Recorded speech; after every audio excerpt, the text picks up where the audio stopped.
நீங்க தினமும் சாப்பிடுற சுகர் ஸ்லோ பாய்சன்னு தெரியுமா?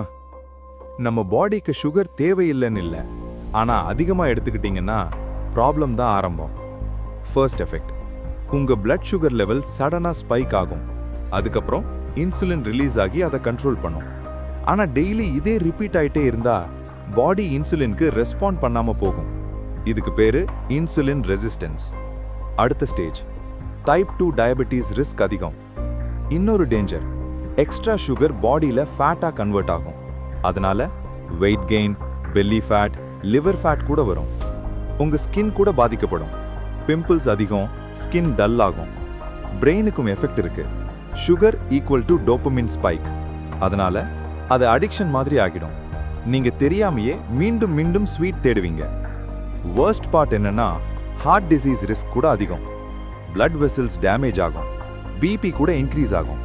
அதனால தான் டாக்டர்ஸ் சொல்றாங்க சுகரை கண்ட்ரோல் பண்ணுங்கன்னு. கம்ப்ளீட்டா ஸ்டாப் வேண்டாம், ஆனா லிமிட் பண்ணுங்க. இது யூஸ்ஃபுல்னு தோணுச்சுன்னா ஃபாலோ பண்ணுங்க. இன்னும் மைண்ட் ப்ளோயிங் ஃபேக்ட்ஸ் வருது.